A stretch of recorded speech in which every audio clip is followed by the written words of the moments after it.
আসসালামু আলাইকুম। আপনারা সবাই কেমন আছেন? তো আজকে আমি এখন যাবো, পুরান বাসায় যাবো, যেয়ে মুরগিগুলো ছাড়বো। কারণ হচ্ছে আমি কালকে সন্ধ্যার সময় সব মুরগিগুলো এক খোপে বেঁধে তারপর তালা মেরে রেখেছি।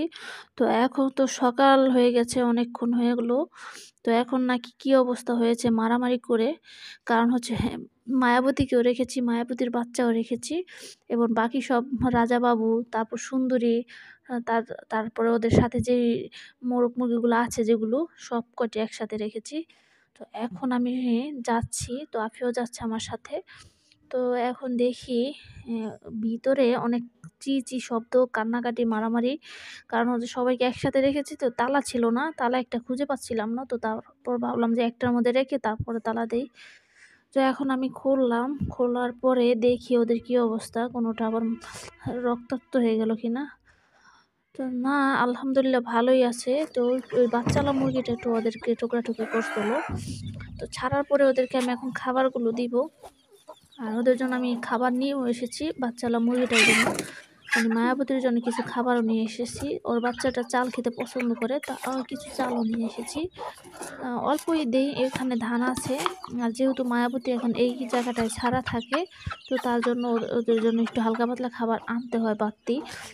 আর যখন ব্যালকনির মধ্যে রাখি তখন হচ্ছে আমি যে সবসময় কাছে থাকি। যখন যেটা মন চায় দেই ওদের, ওরা খায়। আর এখানে যে মুরগিগুলো ছাড়া থাকে ওদের একবারে সে খাবার যখন দেই, ধানটাই দেওয়া পরে, তো দেওয়ার পরে ওরা হালকা পাতলা যাই খায়, খাওয়ার পরে বাইরে চলে যায়। বাইরে সারাদিন থাকে, থাকার পরে পোকামাকড় যা খায় খায়, তারপর বিকাল হয় আবার চলে আসে। তো এভাবে ওদের প্রতিদিন চলে। আর এতে করে কিন্তু ডেকি মুরগিটা ডিম পারবে যে কড়কড় করতেছে এখন দেখতেছি। সারা থাকলে ওই শাক পাতা, ঘাস পাতা এগুলো একটু খায় বেশি। আর বাইরের খাবারটার মধ্যে ওই যে ওগুলোই পড়ে, শাক পাতা এবং পোকামাকড়। আর অতিরিক্ত আমি দেই যেগুলো ওটাই থাকে। তো এখন দেখেন এই যে মোরগ মুরগিগুলো এখানে আছে, ধান আছে। তো ওদের সবাইকে আমি খাবার দিয়েছি। তো যে মায়াবতী কিন্তু বিরক্ত করতেছে ওদেরকে, ওদের ঠুকরাচ্ছে, দৌড়ান দিচ্ছে। তো ওরা ভয়ও পাচ্ছে। তো আমি চাচ্ছিলাম যে এক পাশে থাক মায়াবতী, আরেক পাশে ওরা খেয়ে দিয়ে চলে যাক। কিন্তু মায়াবতী কেমন জানি অনেক দরজাল, অনেক বাস মানে ইয়ের আগে, বাচ্চা হওয়ার আগে অনেক ভালো শান্ত ছিল। আর এখন কেমন জানি দরজাল হয়ে গেছে, মানে অনেক সিপাহী হয়ে গেছে, সবাই ঠোকর দেয়। তো মূলত এটাই মনে হয়, মা হওয়ার পরে এরকম বাচ্চার জন্য এরা করে। তো আমি ওদেরকে আলাদা আলাদা করে খাবার দিলাম। দেওয়ার পরে দেখি এই যে ডেকি মুরগিটা আর এই যে এই বাচ্চাগুলোকে প্রচুর ঠোকর দিচ্ছে। তো ডেকি মুরগিটা তো লাফ দিয়ে উপরেই উঠে গেল। বাচ্চাগুলো তো উঠতে পারে না। তো বাচ্চাগুলো কোনোমতে খাবারগুলো খেলো। খাওয়ার পরে কিন্তু একটু পরে কিন্তু মায়াবতী এখানে একাই থাকবে। তারপরও ওদের সহ্য করতে পারে না। তো আমি দেখতেছিলাম যে আমার বাকি গাছগুলো ঠিক আছে কিনা। তো এখন তো বৃষ্টি হয় না, পানির অভাব বেশি পড়ে। ঠিকমতো আসাও হয় না, পানি ওরকম দেওয়া হয় না। তো যতটুকু পারি বোতলে নিয়ে আসি দেই, এই আরকি। এই যে দেখেন ওরা খাবার খাচ্ছে, ওদেরকে চাল দেওয়া হয়েছিল। তো চালটাও খেয়ে নিয়েছে। তো মায়াবতী এখানে আবার চুপচাপ খাচ্ছে দেখি। তো ওদের জন্য আবার একটু আমি ওষুধ নিয়ে এসেছিলাম। মানে যে চুনা পায়খানা, তারপরে একটু হালকা ঝিমানি যদি থাকে ওগুলো সমস্যার সমাধান হয়ে যাবে। যেহেতু বাচ্চাগুলো এখন একটু ছাড়া অবস্থায় আছে। ওদের কিন্তু ফোর অনেকটাই হয়ে গেছে। ২-১ টার হয়তো একটু কম হয়েছে। তো তার জন্যই আমি একটু সাহস করে ছাড়লাম এই যে এই জায়গাটায়। এখানে কাক, তারপর চিল এগুলো খুব কমই আসে। এখানে ওরকম থাকে না। আর এটা একটা আবডালের মধ্যে। তো এই যে দেখেন ওরা কিন্তু এখন চলে যাবে। ওরা খাবার খেয়েছে, ওদের খাবার খাওয়া হয়ে গেছে। তো এখন খাবার খাওয়া হয়ে গেছে, এখানটা দিয়ে লাফ দিয়ে চলে যাবে। আর এই পাশটা দেখেন বাচ্চাগুলো কিন্তু নিজের ইচ্ছা মতন একা একাই চলে আসছে। তো আসার পরে আমি ওদের আবার একটু তাড়িয়ে দিলাম মানে এই জায়গা থেকে যাতে বের হতে পারে খুব সহজেই। তো দরজাটা একটু ভালোভাবে খুলে দিলাম। তারপর ওই যে ওই খোলামেলা জায়গায় চলে যাবে এখন। তো ওদের অভ্যাস হয়ে গেছে, বিকাল হলে আসর আজানের পরেই ওরা এদিকে চলে আসে। সারাদিন যেখানেই থাকুক এই বাড়ির কাছে চলে আসে। রাজাবাবু এখন এরকমই করে। মানে সারাদিন যেভাবে যেখানেই থাকুক, সন্ধ্যা হলে তারপর নিজের বাসায় ফিরে চলে আসে। তো এটা দেখে খুব ভালো লাগে। তো ওদের ওদের চলে গেল ওরা। আর এখানে দেখেন মায়াবতী একাই আছে। ওই যে ওই মুরগিটাও কিন্তু চলে যাবে এখন। এই যে সব মুরগি সবাই চলে গেল, রাজাবাবু মনে হয় আরও আগে চলে গেছে। তো দেখেন এখন শুধু মায়াবতী এখানে একা থাকবে। আর যতক্ষণ থাকে 5-10 মিনিট তো ততটুকু সহ্য করে না মায়াবতী। এই যে দেখেন এখানে বালু আছে, তারপরে হচ্ছে এই যে আমি যে ছালাগুলো ঝাড়া দেই, এখানে ধান-ধুন থাকে, তো এগুলো খায়। আর যখন বৃষ্টির দিন থাকে তখন বেশিরভাগ শামুক-সুমুক হয়, পোকামাকড় হয়। এই যে দেখেন এখানে অন্য মুরগির বাচ্চাগুলো চলে আসে। তো আমি ছাড়ি না হলো বিড়ালের ভয়ে, কিন্তু ছাড়তে মন চায়, ওরাও বাইরে যেতে চায় কিন্তু ছাড়ি না। ভাবলাম এতটুকু জায়গায় খোলামেলা আছে তো এটুকু জায়গার মধ্যে হাঁটাহাঁটি করুক। এটা হচ্ছে আমার বড়ই গাছটা। বড়ই গাছটা কিন্তু আগের থেকে অনেকটাই বড় হয়েছে। আর এটা আমি কিন্তু বীজ থেকে লাগিয়েছিলাম। তো যে দেখেন আমড়া গাছের আমড়াগুলো এখন আর নাই, খেয়ে ফেলেছি। আর এখানে কিছু আমের চারা রোপণ করেছিলাম। তো আমি একটু তুলসী পাতা আবার দিচ্ছিলাম যে বাচ্চাগুলোকে দেখি খায় কিনা। তো তুলসী পাতার যে ঘ্রাণ স্মেল ওগুলা শুকিয়ে ওরা চলে গেল, মানে ওদের কাছে ভালো লাগে না। তো ওরা এটা খেলে কিন্তু ঠান্ডার জন্য খুবই ভালো কাজ করে। তো দেখেন মুরগিগুলো কোথায় কোথায় চলে আসলো। তো আমি আবার বাইরে আসলাম, এসে আপনাদেরকে দেখাচ্ছি যে দেখেন বাচ্চাগুলো এখানে চলে আসছে, সুন্দরীর সাথে যে বাচ্চাগুলো আছে, এবং ওই যে ওই বুড়া মুরগিটাও এখানে চলে আসছে। তো এখানে অন্য মুরগিগুলো আসে, এসে হাঁটাহাঁটি করে, যে যা পায় খায়। এভাবে ওদের খোলামেলায় থাকতে ওদের ভালো লাগে। তো এই যে দেখেন ধলা মিয়া, তো ধলা মিয়াও কিন্তু ওই যে বড় হয়ে গেছে, ওই কিন্তু ওই যে গোবর আছে ওগুলো বিছতাছিল। ধলা মিয়ার পিছনের প্যাকমগুলো ব্লু কালার প্যাকমগুলো হয়ে গেছে, সুন্দর দেখা যাচ্ছে।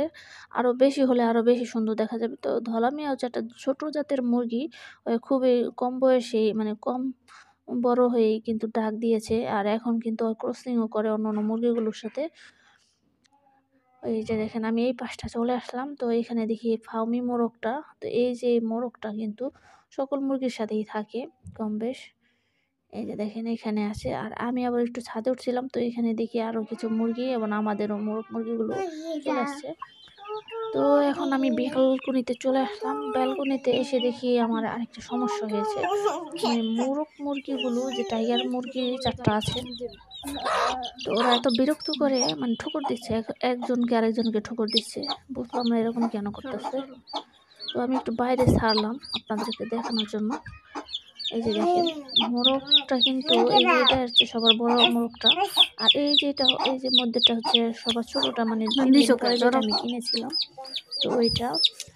তো ওর সাথে বড় মুরগিগুলো সবাই টোকরাটুকরি করে, শুধু মেয়ে মুরগিটা ছাড়া। তো এই প্রবলেমটা আমি ফেস করতেছি এখন।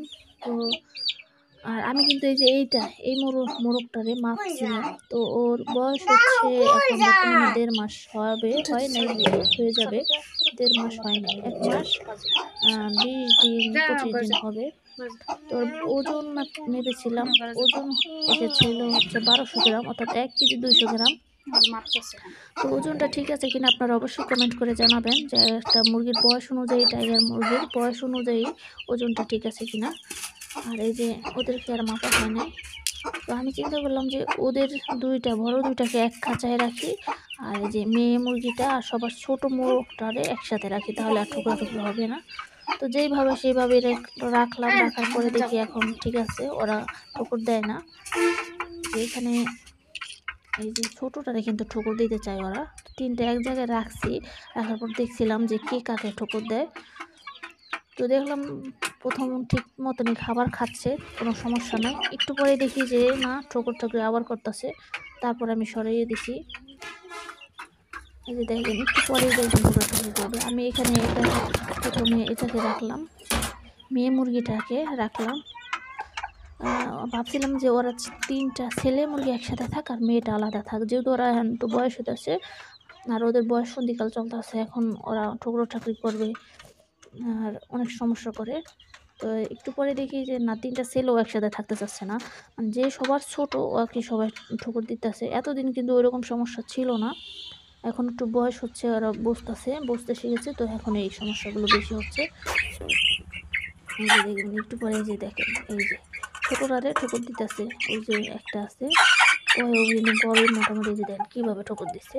তো এই ধরনের সমস্যার জন্য আমি একটা বিরক্তর মধ্যে পড়ে গেলাম যে খাঁচার মধ্যে কি সুন্দর আসলো আগে ছোটবেলায়, এখন একটু বড় হতে না হতেই কি ঠুকরা শুরু করছে। তো আজকে আমি ওদের সকালবেলা পায়ের নখ কেটে দিয়েছি, দেখে অনেক আঁচড় লাগে। যখন খাবার দিতে আসে ওদের, তখন ওরা খুব দৌড় দিয়ে আসে এবং আমার হাত হুত কেটে ফেলে।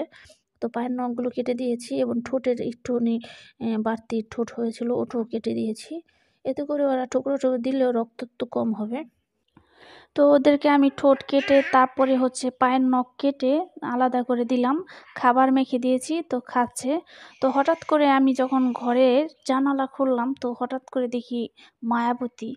দেখে তো অবাক হয়ে গেছি। তো দেখেন মায়াবতী এখানে ওর বাচ্চা নিয়ে খেলাধুলা করছে এবং খাবার খাচ্ছে।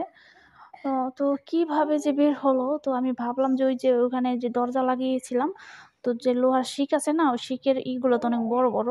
তো মায়াবতীর যেহেতু এতদিন কুচে বসা ছিল, তো শরীরটা অনেক শুকিয়ে গেছে। তো তার জন্য ওই ভিতর দিয়ে এসে পড়েছে, বাচ্চাও এসে পড়েছে, ওয়ও এসে পড়েছে। তো দেখেন মায়াবতী কতটা চেষ্টা করে এখান দিয়ে বের হয়ে গেছে, দরজা ভেঙে দরজা দিয়ে। সুন্দরী কিন্তু বের হতে চেষ্টা করে, কিন্তু বের হতে পারে না। কিন্তু মায়াবতী কোন কৌশলে জানি বের হয়ে গেছে। তো এটা দেখে আমার খুব লাগতাছে, মানে অবাক হয়ে যাচ্ছি আমি। যে এখন তো একটু ভয়ও লাগতাছে যে মায়াবতীর বাচ্চাগুলো এখন এই সন্ধ্যা পর্যন্ত এখানে টিকে থাকবে কিনা। কারণ এখানে তো বিড়াল আছে, কুকুর আছে। আমি একটু আগেই দেখলাম কুকুর, তারপরে কুকুরকে আমি তাড়িয়ে দিয়েছি। মানে জানালাতে দেখে শেষ করে তাড়িয়ে দিয়েছি। তো দেখতাছিলাম যে অন্য মোরগ মুরগিগুলো এখানে আছে। তাও মনের মধ্যে খুব টেনশন কাজ করতেছে যে মায়াবতীর বাচ্চাগুলো এত বড় হয়েছে, তো এখন মায়াবতী যেহেতু নিজের ইচ্ছা করে বের করে ফেলেছে, তো এখন ঘরের মধ্যে খুব একটা থাকবে না, ওই ঘরেতে আটকে রাখলেও থাকতে চাবে না। তো এখন আর কি করার, দেখি সন্ধ্যা ছাড়া কিন্তু মায়াবতীকে ঘরে ঢোকানো অসম্ভব হবে না। যখন সন্ধ্যা হবে তখন হয়তো মায়াবতী যেই জায়গা দিয়ে এসেছে ওই জায়গা দিয়ে ঘরে যাওয়ার চেষ্টা করবে। তো দেখি মায়াবতীর বাচ্চা তো আগে থেকে অনেকটাই বড় হয়েছে এবং অনেকটাই চঞ্চল হয়েছে। এই যে দেখেন মায়াবতী এখান দিয়ে হাঁটাহাঁটি করতেছে এবং অন্য মুরগিগুলো মায়াবতীর কাছে আসলে মায়াবতী কিন্তু ঠোকর দিয়ে দৌড়ান দেয় ওদের, তো ওরা দৌড় দিয়ে পালায়। এই যে এখানে কিন্তু একটা রাতা মুরগি, মানে সেই ফাউমি মোরগটা ওকে ডাকতাছিল খাবার মুখে নিয়ে।